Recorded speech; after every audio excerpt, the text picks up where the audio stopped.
Alrighty then, in this step what we're going to need to do is we're going to need to take this pump half. This is the front half, the part that faces the torque converter. It's got a bushing in it right here, so we're going to need to knock that out and replace it with a new bushing, which I have here. I actually have 2 extra also in case something goes wrong.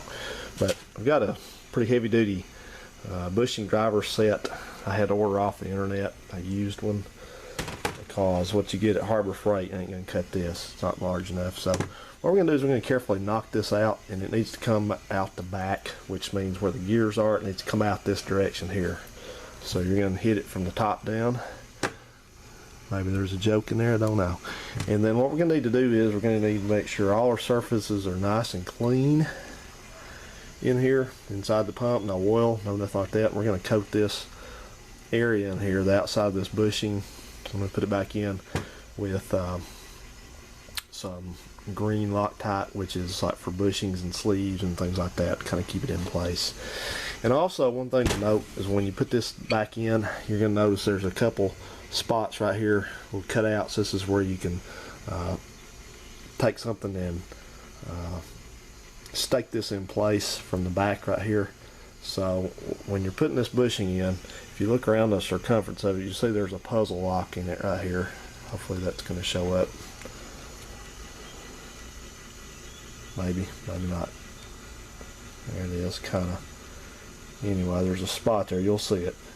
And so make sure that you, when you put this new one in, that you have it oriented so that that is not over one of the staked areas, because you don't want to stake into that. So have it up, you know, make sure it's far enough around. And there again, like I said, make sure the outside, this thing's got a little bit of a film of something on it. So make sure you get it very clean before you do that. And then we'll put it back together. Here's what you're going to use on the outside of this. No focus. New focus. This is Permatex. Also Loctite makes a version of this. I don't know what the number is, but this is what I could find in the store. You don't have to go overboard with this, and don't get it on the inside where the torque converter hub runs. Just a modest amount.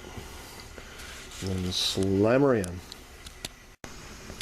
Okay, bushing's in, and this is what you should be shooting for as far as where it's located. If you look in the, this is where the front seal goes in this. It's a interference fits down in here, and you'll notice when we get all this together how this is going to work. But anyway, one thing to note is that you've got a drain.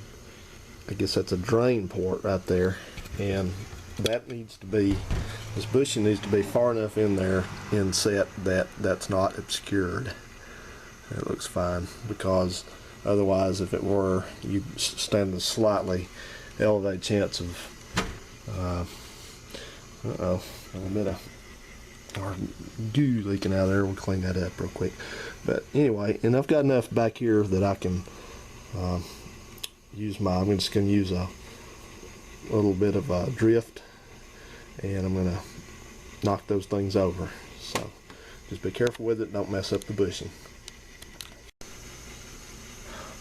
I've got my bushing staked now, and this is what you want to go for on this. If I can stay on the light, I'll give you a little extra light. How about that? You want some extra light? But anyway, that's kind of what we're driving towards. You just want to stake it down into that, like so. And it's just a little bit of insurance to keep it from potentially trying to spin, which it should never do that. And now some of these, the bushing to pump housing fit is a little on the loose side, but this one felt good. It went in with a pretty fair amount of resistance. So between that and the sleeve retainer and staking it, the potential for it spinning, the bushing spinning in the pump, is remote. So, and this is what I used. I just used a basic round blunt punch. Try not to use anything with a sharp edge on it, because you do, it's liable to leave a little bit of a raised spot in there. This one feels great. So I'll be quite honest with you, I did this once already and I messed it up. So that's why I'm redoing the bushing and why I'm filming it again, because my first attempt at this was terrible. You see this original, you see what the difference is in these bushings. This one of them is silver color and one of them is bronze color. People say brass, but that's bronze. What the difference is this is Babbitt and this is bronze. You got that? No, actually what it is, this is a little bit more of a softer metal. Babbitt is like layers of metal, and this is, sorry about that, this is actually very close to the same material that engine bearings are made of. So you got some tin and you got some copper in there and things like that. It's just wears a little bit differently. But this is, you would think bronze would be a softer metal, but in this case it is not. The bushing I took out of here was actually, it was a bronze bushing and it was in good shape. But well, let me back up a split second. I'm sorry, I'm tapping my foot here. It's rocking the camera. I'll try not to do that. But what's going on with this is that I think a couple things are in play here. I think one thing is that this Babbitt bushing is cheaper. That's why they tend to include this in these rebuild kits. It's probably a lot cheaper to produce. I could be wrong, but that, and supposedly aftermarket converter manufacturers specify that you use a Babbitt bushing instead of a bronze bushing, but the converter I bought is a Hughes converter, and I've read the instructions and the guide repeatedly, and there's no mention anywhere of using a Babbitt pump bushing in it. So I'm just putting the right one back in it, the same one it came with 40 something years ago. So, you know, it's either going to work or it won't. But the main thing is, just like I said, just don't deform this thing. Just be careful with it. And I had the kit I got had that Babbitt bushing in it, but I ordered these off the internet. I got these for like a couple dollars a piece. So the reason why I did that, you don't necessarily need to do it unless that you feel like you may have a problem, because there's some things about this pump. This pump is probably, so far, has been the hardest thing to do any of it, because I've actually had this thing together and back apart, and the reason is being because that I made a couple rookie mistakes and I had to go back and fix it. But anyway, I've put my gears back over there, and they are the same orientation that they were when I took them out. So I'm just simply gonna lube this up. You don't want to dry housing here. So let's get some lubrication in there. If you feel a little nervous about doing it this way, you can get some of that Tranny lube stuff and pack it. It's whatever you want to do, but I'm not too worried about it, because this thing will probably fill up with some fluid anyway. So I'm just going to lubricate these back up real good. Just with your finger. So you ain't gonna worry about it too much. Don't obsess over it. And then you just simply drop the outer one in. The outer one spins also. And then we're gonna go ahead and just kind of help this along too. Just put a little bit more fluid on that. Just guess I'm just sort of, I don't know, a little bit non-committal about lubrication on stuff like this, but we should be good to go. If you're ever curious, see how that moves around in there? Isn't that neat? But normally it won't, because you got a converter in here. But if you ever wonder, you know, I did a video quite a while back about how to install a converter, and yes, you know, in that video I mentioned about the clicks and all that. Well, this is one of the things that it clicks on. This is the drive for this pump here. So when the converter comes in, the snout makes its way in here when you're installing it. This is one thing that it has to engage. So Anyway, it's one of those things that kind of can move around a little bit.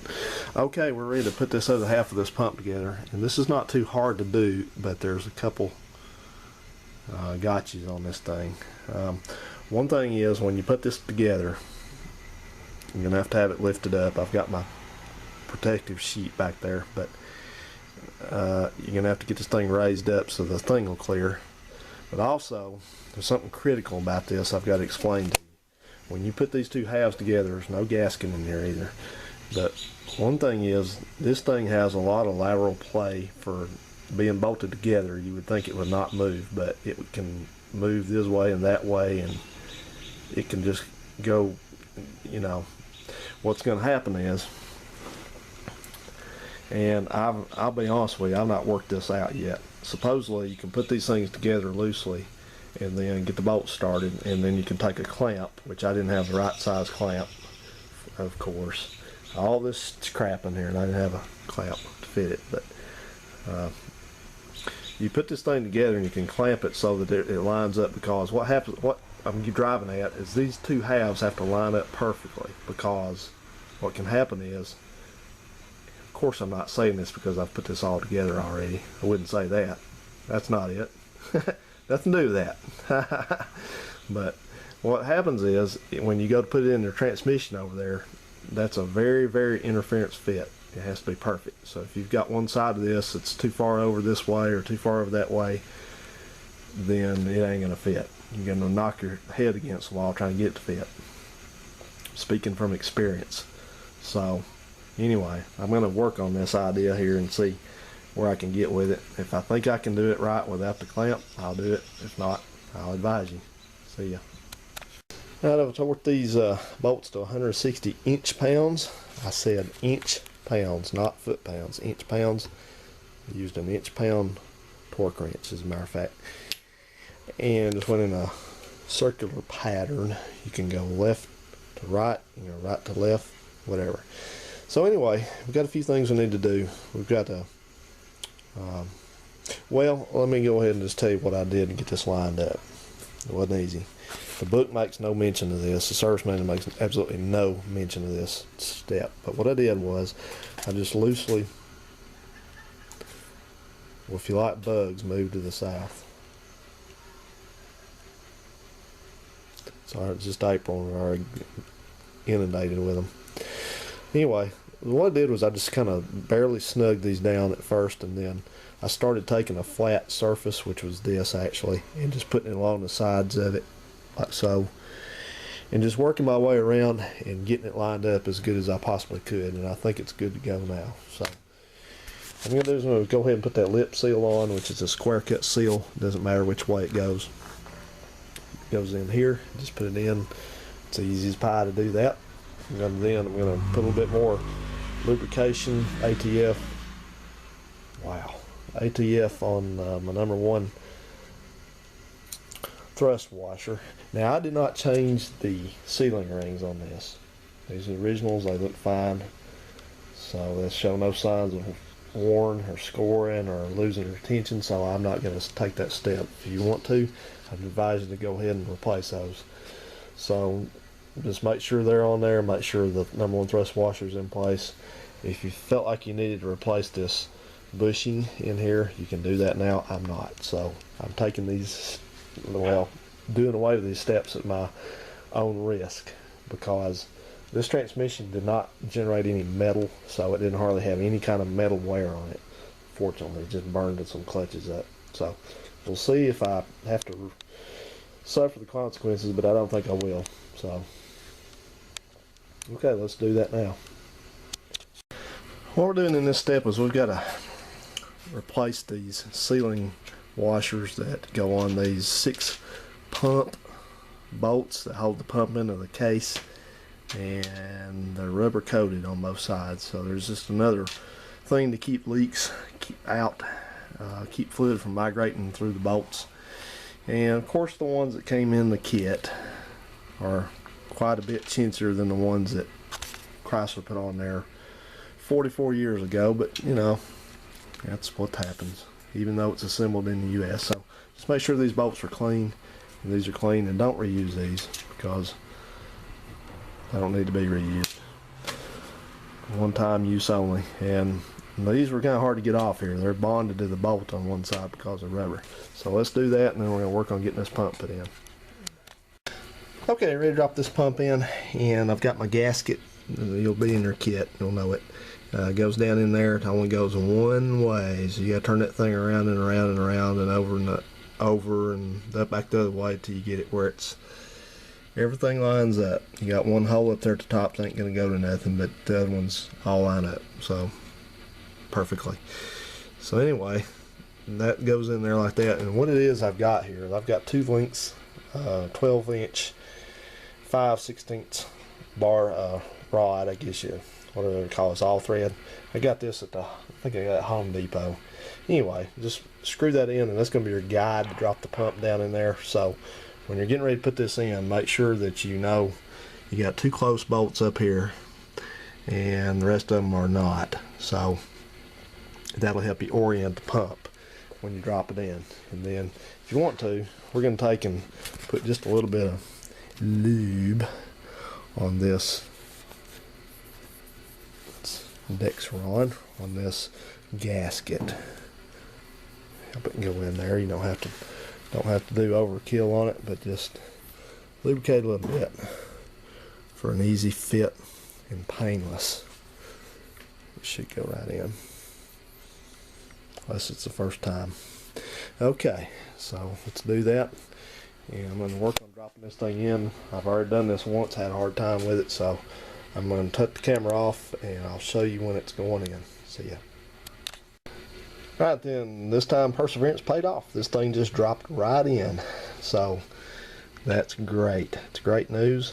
And what we're going to do is we're going to be putting our bolts in and torquing them down. And I'll give you the torque figure here in just a second. In fact, hang on, let me look for it.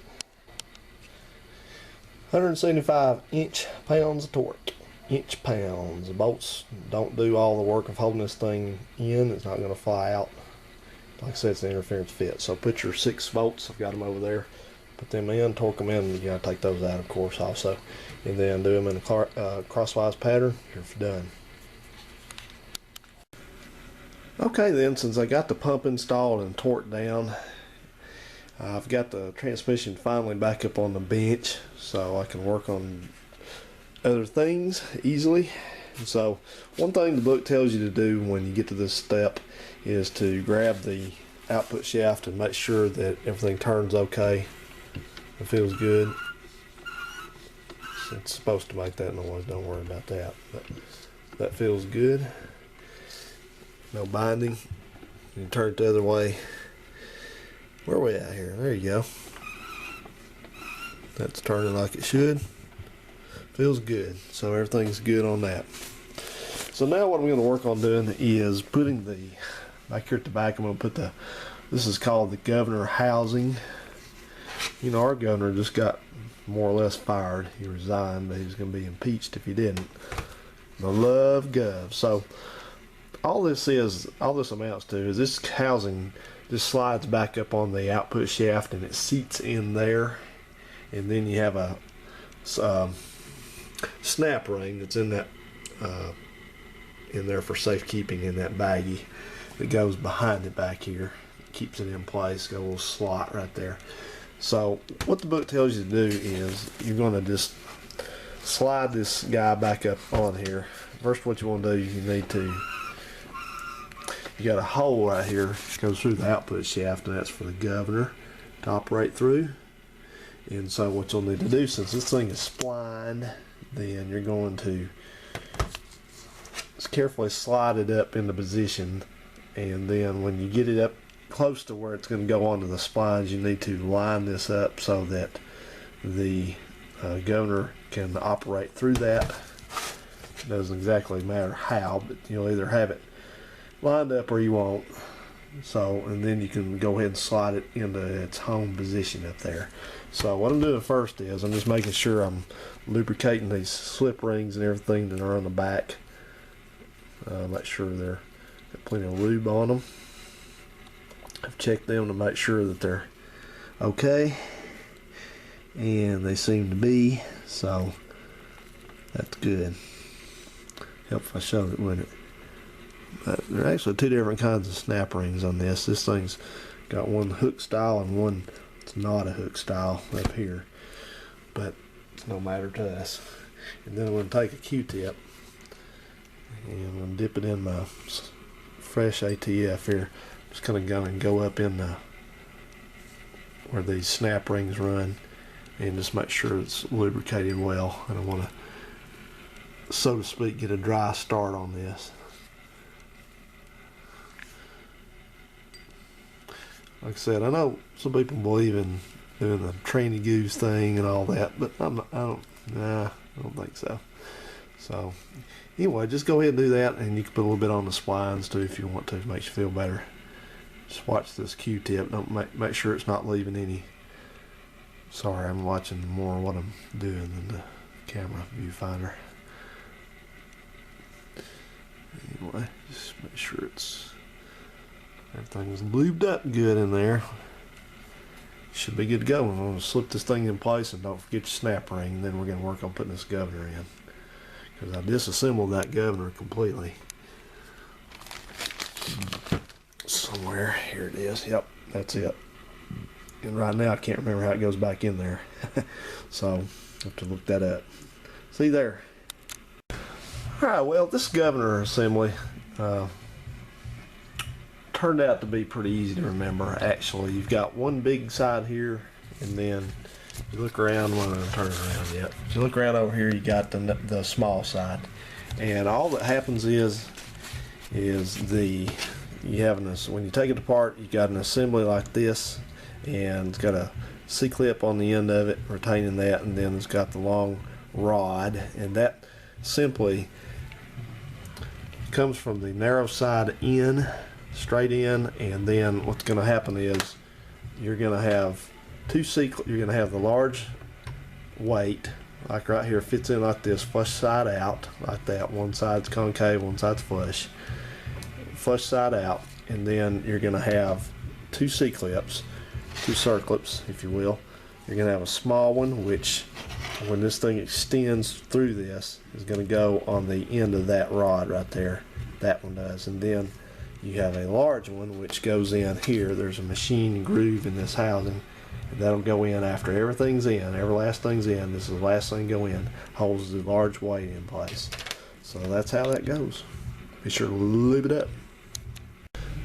Governor's in place, and all the snap rings are in place. Everything seems to be moving like it should, oriented correctly. So next thing we need to do, and the last thing I'm going to do for tonight, I'm having to do this in the evening after work, so I don't have enough time in the day to get everything done, but I'm trying to work on this every day, is we need to put on this output shaft support bearing.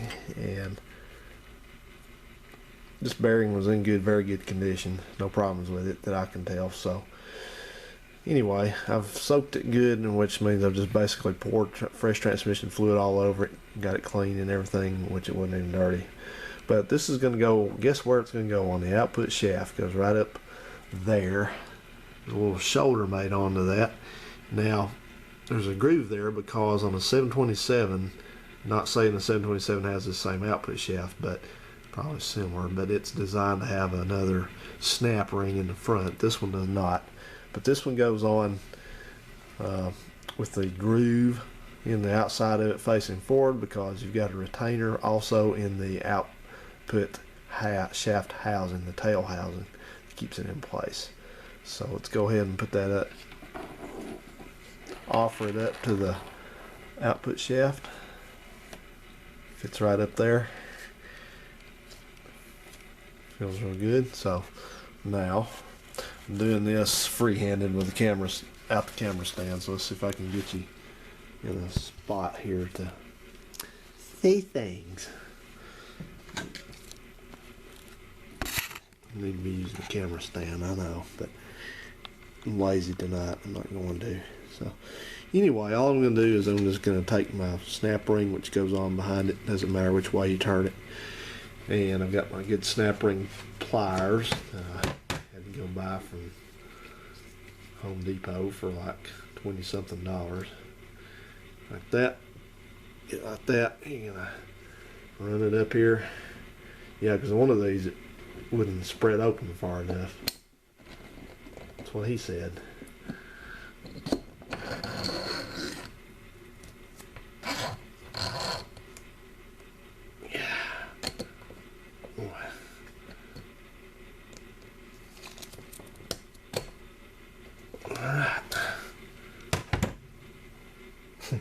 For some reason, I'm a little paranoid about snap rings. It always seems like to me they don't always go up there where they should, but I'm sure they are. But I just try to give them just a little tap just to make sure they're seated. That one seems like it's good, so good. I'll be very careful about tapping on any kind of bearing. In fact, I don't condone it. I don't have much room right here, so I'll just be kind of careful here with this. I'll deal with that more tomorrow. Anyway, this thing looks like it's turning good. You know, FAG. I did not make that up. That's the brand of it from Canada. No offense, but anyway, that's all I'm doing tonight, guys, on this. And, there's not much left of this tail housing to do except put it on. So you're gonna have to. You got a gasket that goes between the tail housing and the main case of the transmission, and then one thing we're going to be doing is we've got another large, which is not a circular, this is more of a U-shaped clip in there that goes in you have to put it in the tail housing and get it oriented, ready to go, and then you get this thing in place, get it all up in place, and you put that in. But we'll follow along and show you how to do that, and then that's about all you're gonna do. A couple other little details to the tail housing, and that's it. We're gonna put the tail housing on, and we're gonna put the fittings on the outs, clean up and reinstall the transmission cooler fittings and the plugs. It's got plugs on this side. We're on the passenger side of it. And then I think at some point soon we're also going to be putting in one of the accumulators, and we're getting there. And then I've already got my Transgo kit ready to go, so we're going to do a whole episode to working on that Transgo kit, because I've done a shift kit before, but I've never done one of those because it's fairly extensive in my understanding. So also, just as a reminder, if you ever wonder what locks the transmission from rolling away, this is your park, sprag, pawl, whatever you want to call it. Just the park thing. This is what latches into this and keeps it from, these dog teeth are what keeps it from rolling. So okay, I tell you what, overall this has been a really simple transmission. I've just drug this out so much because, like I said, I'm very OCD. And also, I have combined that with being a procrastinator at times. Even though I want to do something really bad, it's just like when it's challenging to me, I know I can do it, but I'm just sort of like, I don't want to do that. I want to sit down. So, anyway, I've been really slow at this. Now, I apologize. I know most of you lost interest in this a long time ago because you thought we were never going to finish. But slow and steady wins the race. So let's keep up the work, and we'll get this thing back together and get it in the car and see if we can get the car to run after all this time. Thanks for watching. See you in a bit.